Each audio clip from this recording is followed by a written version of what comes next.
এখন রিমান্ড শুনানি হবে। পুলিশ বিচার চাই।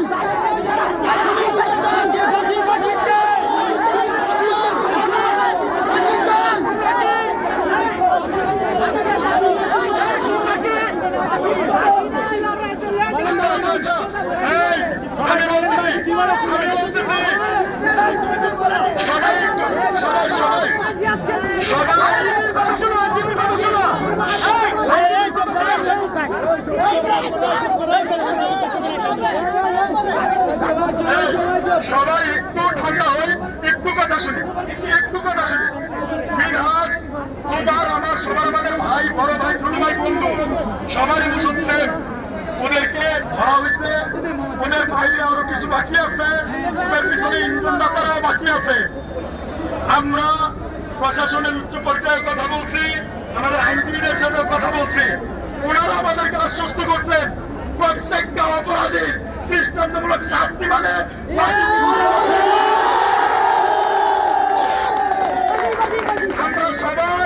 আমরা সবাই সকাল থেকে খুব সুন্দরভাবে সুশৃঙ্খলভাবে এখানে অবস্থান করছি। শেষ মুহূর্তে আমাদের খুব রাগ যাই বলো, সবাই ওদেরকে গালাগালি করো বা যাই করো, এটা আমার ভাইরে মারলে আমি স্বাভাবিক, এটা কোনো পুলিশের বাইরে মারলে পুলিশ এটা করবে স্বাভাবিক।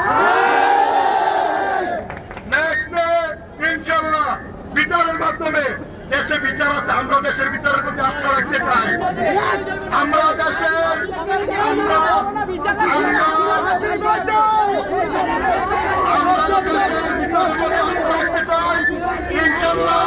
আমাদেরকে উপর মহল থেকে আশ্বস্ত করা হয়েছে প্রত্যেকটা অপরাধীর ফাঁসি হবে ইনশাল্লাহ।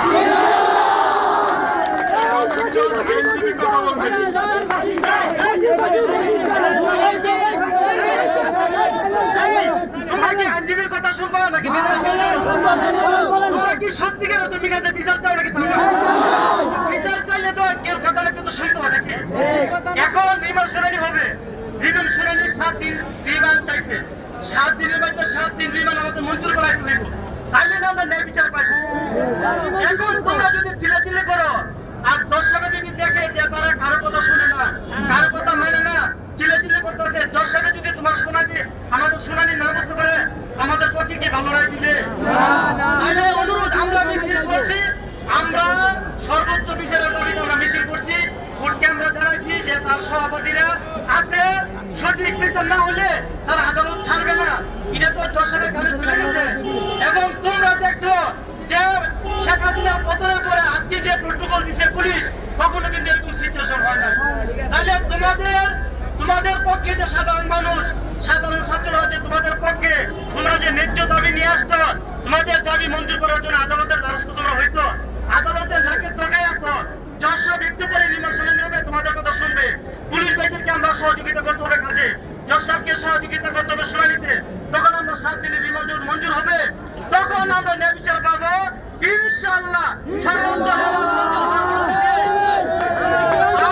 আর ফাঁসির বিষয়টা, ফাঁসির বিষয়টা এটা প্রসিডিংয়ের বিষয়। বর্তমানে রিমান্ড কার্যকর, রিমান্ডের পরে রিমান্ড ব্যাক করে আসবে, এরপরে দ্রুত পুলিশ তদন্ত করবে, চার্জশিট দিবে, এরপরে ফাঁসির দাবিতে প্রশাসন এগিয়ে যাবে।